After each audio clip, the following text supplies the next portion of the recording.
But actually, I'm getting a request from the chat, and that the listeners want to hear Matt's take on Holy Foley as we've.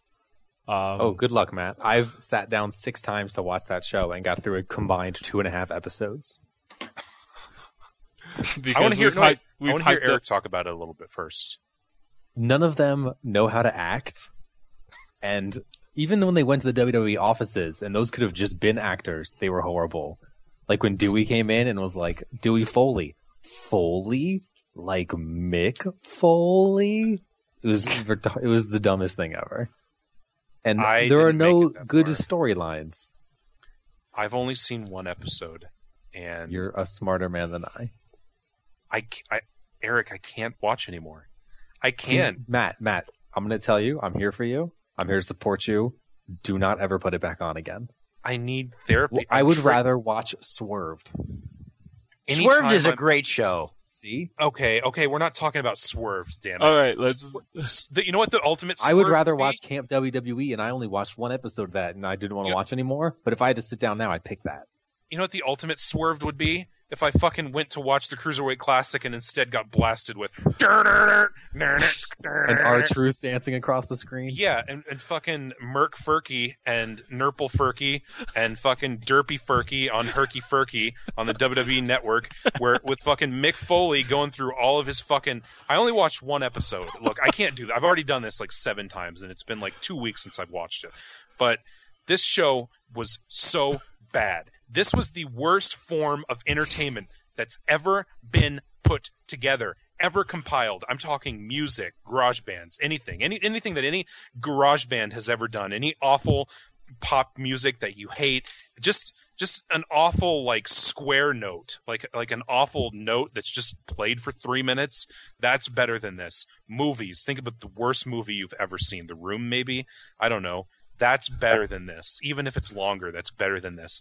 Fucking Chrisley Knows Best. This is like the fucking Dr. Thunder of Chrisley Knows Best. Like, this makes Chrisley Knows Best look like an Emmy. Like, it should win every single Chrisley Knows Emmy. Best already looks like an Emmy award-winning show. This is like WWE's version of Chrisley Knows Best, and it's failing more. I hate Chrisley Knows Best. I don't move any faster than I do after Raw when they immediately start airing a Chrisley Knows Best when I go to get my remote. I have cat-like reflexes when I do that. But just, like, think about everything you get on the WWE Network. Pay-per-views, all of the pay-per-views, all of the archives of all of the great historic wrestling, even hidden gems that they've just uploaded, documentaries, in-depth discussions and Table for Three, shoot interviews basically with guys like Scott Hall and Kevin Nash, all of the great things you get on the network for only $9.99 a month. And having said all of that, it was all worth it until Holy Foley got on the network, and now it's like a cancer. It's like a disease spreading into everything else. Like, Holy Foley, to get into more specifics, Eric was absolutely right. There is nothing about this show that's redeeming. Nothing. The acting is the worst ever. The acting is so bad. The writing is horrible. Horrible. Like, Mick Foley basically just casually told us about his entire life story, like in these totally real scenarios that happened. Like, when people go to me and they're like, well, why do you complain about reality shows being fake? Like, you know that they're fake, right? I mean, it's like complaining about wrestling being fake. It's like, no, it's slightly different. But what I hate is that they're trying to insult my intelligence and make me believe that any aspect of this is real. I don't believe that Nurgle Ferky is Mick Foley's daughter. I don't think that she's actually his daughter. I think she was hired, and she is a poor actress. She's some model from somewhere who is now playing the role of Merc Ferky's daughter. And I have serious problems when the first fucking thing I see is Mick Foley being like, yeah, I just traded in my car and got a minivan because I'm a dad now. It's like, are you kidding me? You have 4 adult children. You are not just now getting a minivan, you dumbass. Don't fucking insult my intelligence. And of course, how many times do we have to establish throughout the course of this episode that, boy, that Mick Foley, he sure is quirky. He sure does love his Christmas music. Jingle bells, I love Christmas music. That is an important part of my character. I don't have an ear, and I was a New York Times best-selling author. Do you know everything about me? Yes, everybody who's watching this god-awful program already knows everything about Mick Foley. Okay? You don't have to fucking beat us over the head with it. When his stupid fucking son was going through his stupid fucking storyline about how, well, Dad, I have something to tell you. I don't know why he's AJ Styles, but he had something he wanted to tell us. Not now, Dirkle. Not now, damn it, I'm busy. We're gonna have a clown baby. I mean, they just ran that into they ran that into the damn ground. They're gonna have a clown baby, and you know, when Mick was like, "Why do you like to write, Dewey?" and fucking Derpy Ferky was like, "Well, it's easy." And Mick was like, "Wait, well, Dewey is Derpy Ferky?" Yeah. I thought the other son was Derpy Ferky. Oh, Eric. Oh my God. I could see why you would think that, though. I could see why you would think that. But anyway, Merc is just like, Derpy, you know I'm a 2-time New York Times best-selling author, right? And he was like, so also I don't have an ear. I don't know if you knew that. Let me show you. I don't have an ear. Is the camera getting this? I don't have an ear. And then Derpy Ferky, of course, his thing is he just can't get a word in. His family's so crazy. He just can't get a word in. He's the straight man of the family, you see. And Merc, of course, was so upset that in his Santa room, which is totally real because he really loves Christmas, he took out his teeth and threw them on the ground. I'm so upset. Let me take out my fake teeth and throw them on the ground because that's something real people do. And then the end, of course, with Nurple being like, Dad, I want to be a wrestler. And Mick was like, oh, I can't take this anymore. And you know, somebody wrote on the script, like, Mick Foley rushes out in a huff. But like, Mick Foley can't rush. He fucking has 2x4s as legs basically that can't bend. So it looks like he's like his legs are sawed off and he's walking on stilts constantly. So he like waddles out of the fucking room. His fucking 400-pound ass waddles out of the room.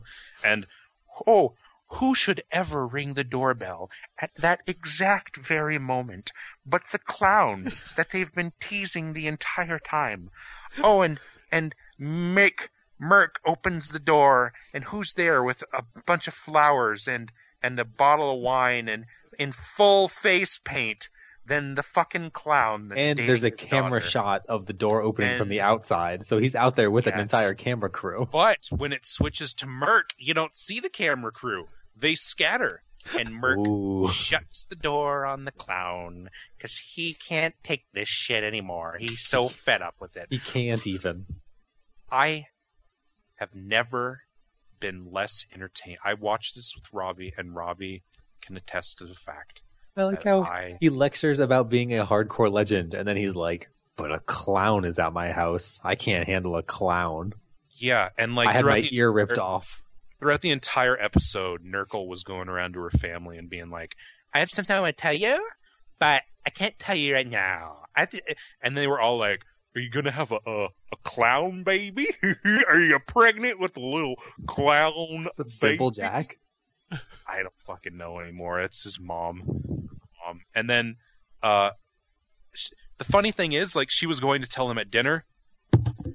They switched clothes like 4 times throughout the course of this afternoon. Fuck this show. This is the worst form of entertainment I've ever had to digest or witness. I will never sit through another episode of it. Ever.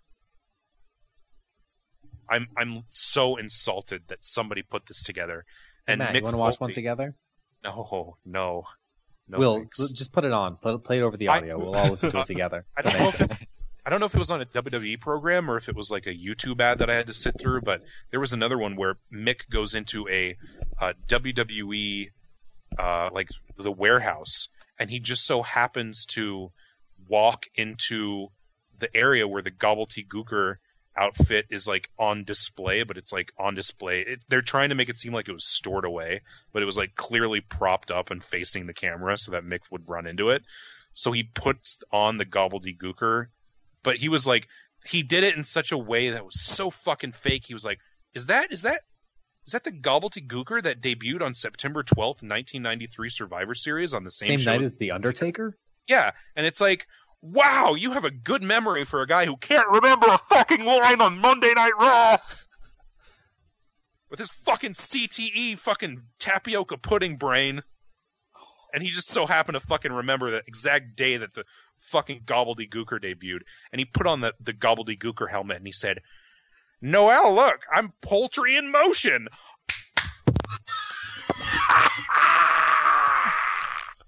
Did Matt just die?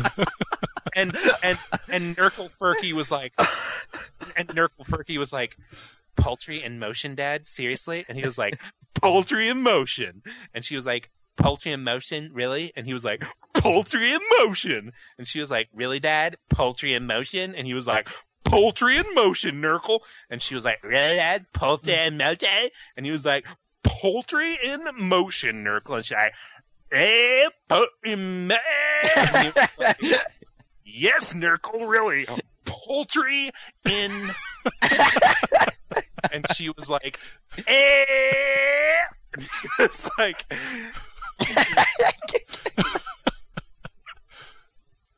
And that's Herky Ferky on the WWE Network for only $9.99. Did she heavy burtations during that scene? She turned into, like, a melting wax figure. I don't know. I can't handle how bad it is. It's the worst program ever. Will, have you seen it? Yes. Will watched he binge watched the whole season. No, I did not. I watched the first episode because I couldn't find the remote after whatever pay-per-view that aired after. Someone we talked to binge watched the whole thing. I thought it was you. Wait a minute. I don't care if you would find the remote. Rip the fucking cord out of the TV. Rip the Chromecast out. Break your phone in half. Smash your Xbox. Don't touch that.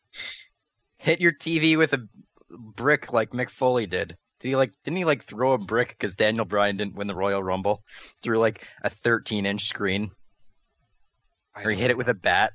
Something like that. It was really weak, but he couldn't really move his arms very well. So yes, that's Herky Ferky. I hope everybody that wanted me to talk about that is so satisfied right now because I had to just relive a terrible experience. Well, hopefully SmackDown will make it a little bit better. I mean, you just wore Matt out. His tank is empty.